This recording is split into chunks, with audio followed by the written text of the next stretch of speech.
Hello, and welcome to our podcast, Theo's Coffee Break, where we talk about what's going on in our world while getting to know each other on a more personal level. I'm your host, Theo, and for today's episode, we will be talking about being your own boss. Because there's this idea that when you become an entrepreneur, you gain this beautiful freedom. Your own schedule, no one to report to, no rules but your own. But what I didn't realize is how easy it is to fall into a slump when there's no one holding you accountable. How quickly the freedom can become floating. I had to learn how to be the adult I needed. Not with fear or punishment, but with compassionate discipline. So in today's episode, I want to walk you through what a day in my life looks like as a brand new full-time entrepreneur. How I've structured my day aligns with my commitments, focuses, and it's built entirely from hard lessons and successes from past work experiences and other successful entrepreneurs. So take a sip, settle in, and let's walk through what a day in the life of Theo looks like when I'm not here with you at our coffee table. One of the main reasons why I wanted to be an entrepreneur was so I could be my own boss. But here's the plot twist. I had no idea how much time management would matter. Without structure, the day drifts.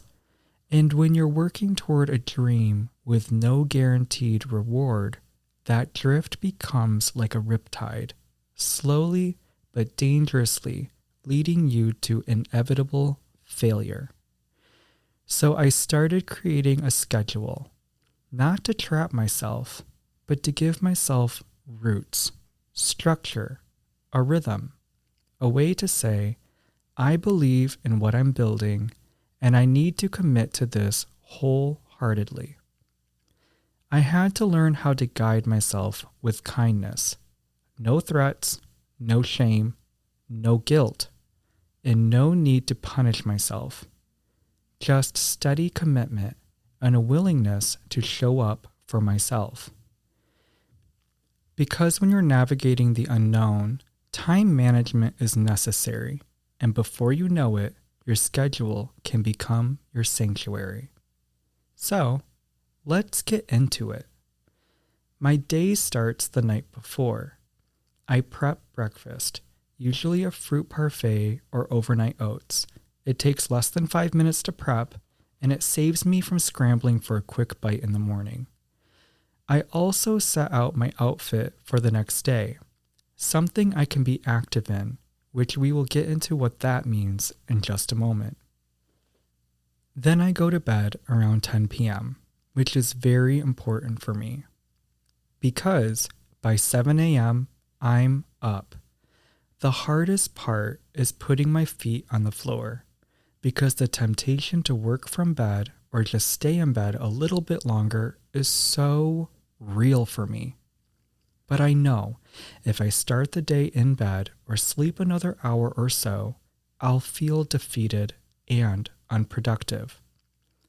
So I remind myself, get up, feet to the floor, no distractions. That is an important commitment and a necessary example for me to show up for myself. I then walk to the kitchen. My breakfast is there, waiting. My coffee setup, simple. It's just a $7 thrifted Mr. Coffee machine that makes hot black coffee, to which I added the water and coffee grounds the night before. So I can now hit start and keep moving. Even though I only take a few bites of breakfast in the morning because I'm not much of a breakfast person, it's what I do so I don't start the day with nothing in my stomach. Then I shower. even if it's a quick rinse, the feeling of hot water in the morning resets me. Because by 8 a.m., I'm in activewear that I picked out the night before, and I'm out the door for a quick walk around the block. If the weather is bad, I'm on the treadmill in my home gym in the basement. But while I walk, I listen to my devotionals, I pray, I talk to God and greet the day with gratitude for this incredible opportunity to pursue my passion.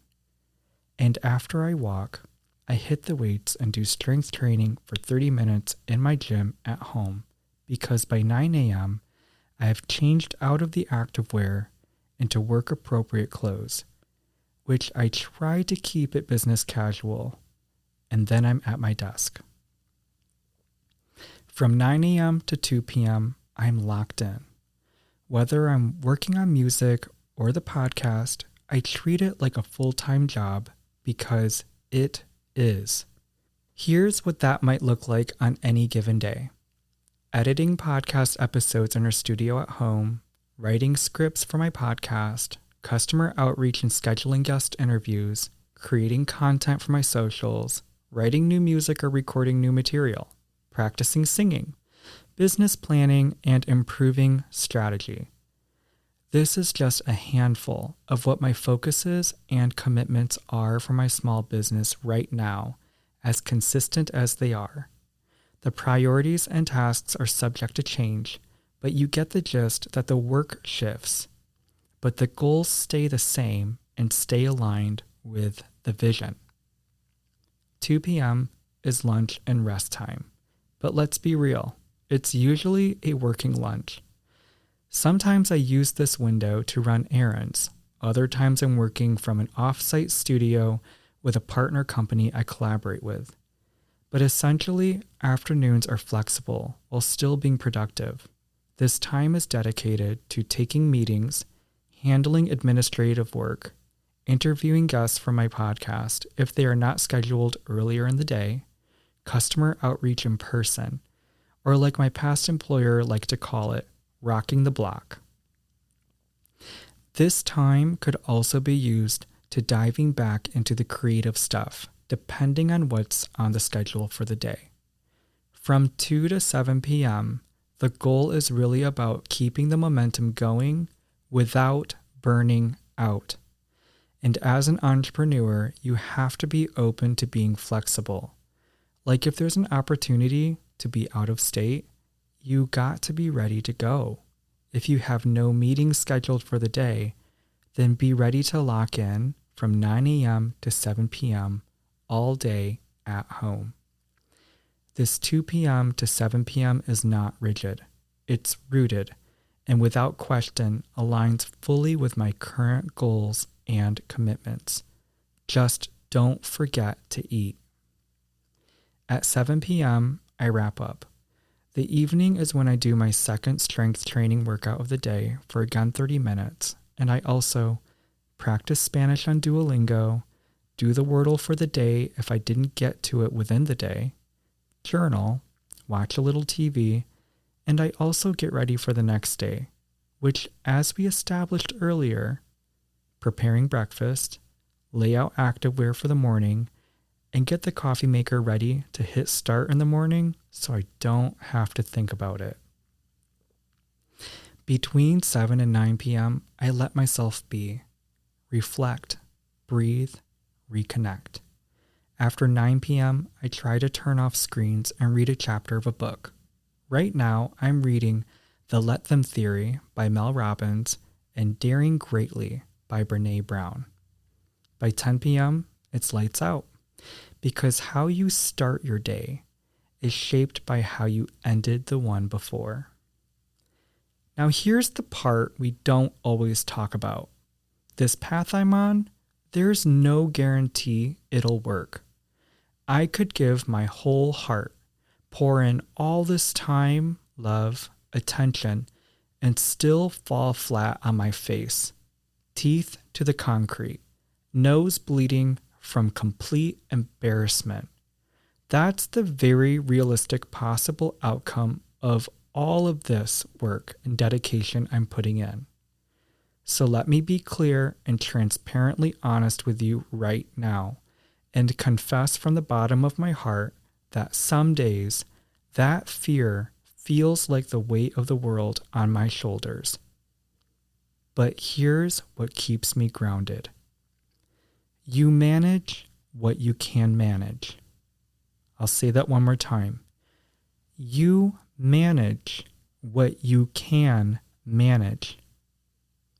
I can't control the outcome, but I can control how I show up. I can give myself structure, fuel, movement, inspiration, motivation, devotion, and purpose. I can remind myself that just because the reward isn't here yet doesn't mean it's not coming. And if I fail, at least I tried.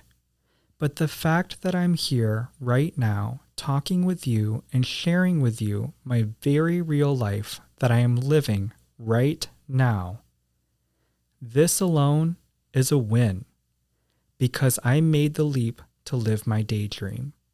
So now, will you? Thanks for joining Theo's coffee break and spending the day with me. What do you think about the schedule I made for myself? If you are or were to pursue entrepreneurship, would time management be at the top or the bottom of your priorities? Does this lifestyle sound liberating or more exhausting than the security of a regular 9-to-5? I want to hear from you and know what your thoughts are about being your own boss. Let me know what you think of this episode by sending your opinions to Theo's Coffee Break Podcast at gmail.com. And hey, if you really like being a part of our coffee break sessions, please subscribe and follow and turn those notifications on so you don't miss out on the next episode. Also, please don't forget to let me know what you're thinking regarding being your own boss by sending me an email to Theo's Coffee Break Podcast at gmail.com. Because I seriously cannot wait to hear from you, and I just might share your original opinion on the next episode. Have a great day, and don't forget that you will always have a place at my coffee table.